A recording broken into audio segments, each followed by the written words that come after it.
जैसे ही वृत्रासुर ने दधीच ऋषि की उन हड्डियों को देखा, अपनी तलवार नीचे फेंक दी, हाथ जोड़ के बैठ गया।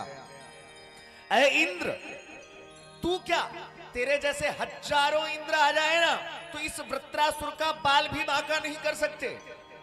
लेकिन ये वृत्रासुर महात्माओं का सम्मान करना जानता है। तूने तो महात्माओं को मारना सीखा है ना, मेरे भाई को भी मार दिया, वो भी महात्मा था। लेकिन मैं महात्माओं का सम्मान करना सीखा हूं अपने पिता से। तेरी क्या ताकत, तू मुझे मारे, लेकिन इन हड्डियों का सम्मान करते हुए मैं आज झुक रहा हूं और तू मेरा वध कर। वृत्रासुर ने मस्तक नीचे झुका लिया और भगवान की बड़ी दिव्य स्तुति कर रहा है। आहौ हरे तव पादैकमूलम्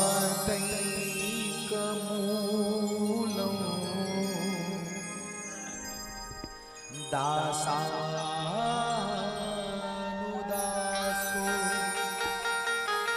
भरितास्मि भूया दासानुदासो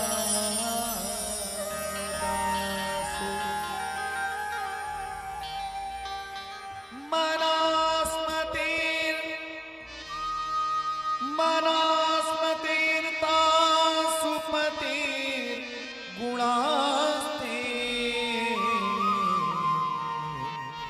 गृणीतवा कर्म करोतु काया कर्म करोतु काया। हे हरि, मैं आपके चरणों का ध्यान कर रहा हूं। मैंने जीवन में कभी आपका भजन नहीं किया, कभी आपका नाम नहीं लिया। प्रभु, आज आपकी शरण में हूं, मरते समय आपका दर्शन चाहता हूं। वृत्रासुर कहता है, ध्यान दीजिए, एक दैत्य भगवान की स्तुति कर रहा है और मांग क्या रहा है। भगवान से कहता है, प्रभु ननाकपृष्ठम ननाकपृष्ठम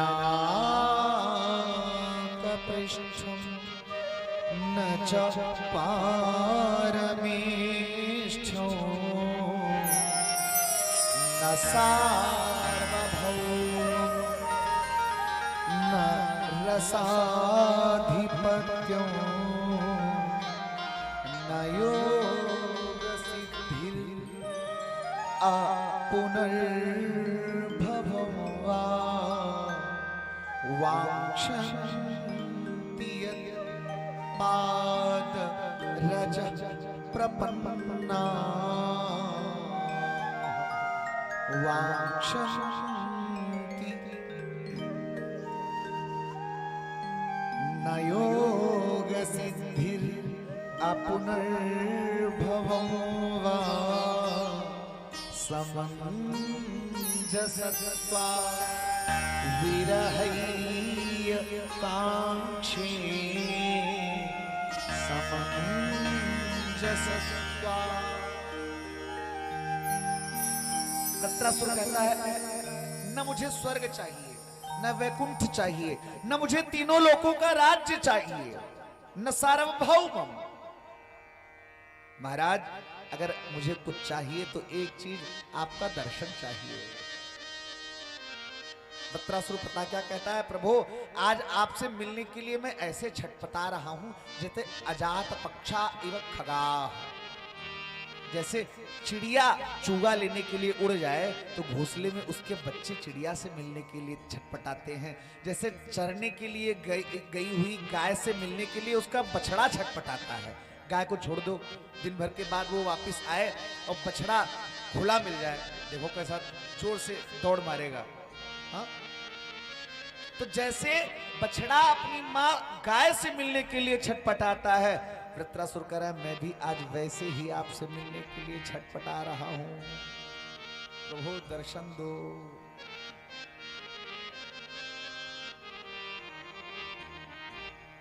हुआ क्या,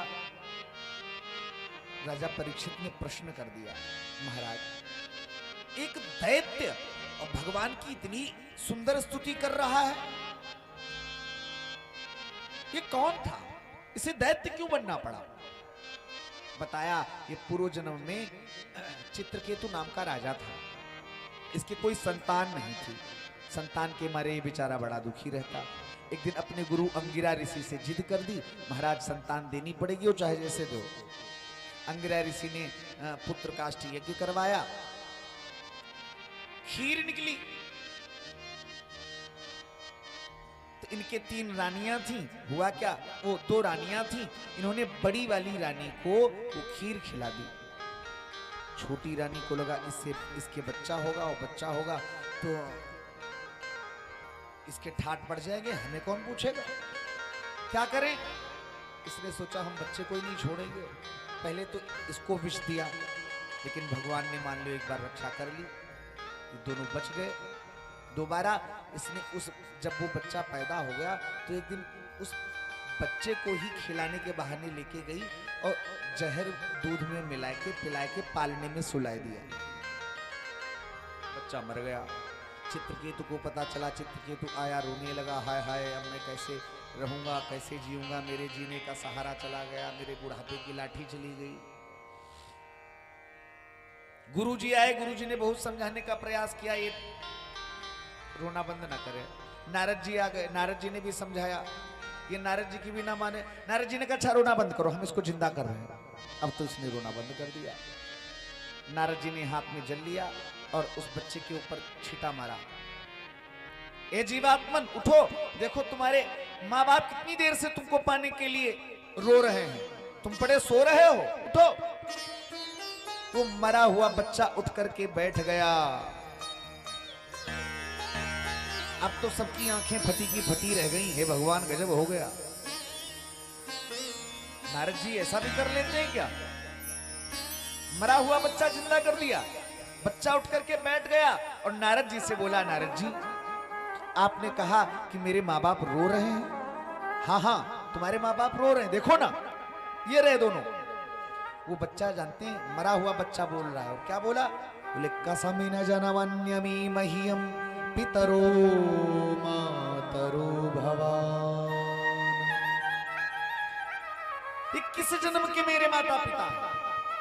कई जन्म में मैं इनका माँ बाप रहा, कई जन्म में ये हमारे माता पिता रहे, तो ये हमारे किस जन्म के माता पिता हैं? कस्मिन जन्मन्यमी मह्यम पितरो मातरो भवान। उस बच्चे के मुंह से ही नारद जी ने चित्रकेतु को बड़ा दिव्य उपदेश करवा दिया। चित्रकेतु ने रोना बंद कर दिया, बच्चा मर गया। हुआ क्या, चित्रकेतु को नारद जी ने एक मंत्र दे दिया। चित्रकेतु ने उस मंत्र के प्रभाव से एक ऐसा विमान पाया जिस विमान की तीनों लोकों में गति थी। जहां ये चाहता उस विमान में बैठ के जाता। एक दिन ये उस विमान में बैठ के कैलाश पर्वत के ऊपर से निकला। इसने देखा शंकर जी कथा कह रहे हो, गोद में बैठी पार्वती जी। इसको क्रोध आ गया, देख लो ये कैसा कथावाचक कथा कह रहा है, अपनी घरवाली को गोद में बैठा है के। अच्छा चित्रकेतु की छोड़ो, अब मान लो हमने तो करवाई नहीं की है, और कोई ऐसा कथावाचक आ जाए जो अपनी घरवाली को पड़ोस में बैठा के कथा कहे तो दुनिया बदनाम कर देगी। चित्रकेतु ने सोचा देख तो लो, ये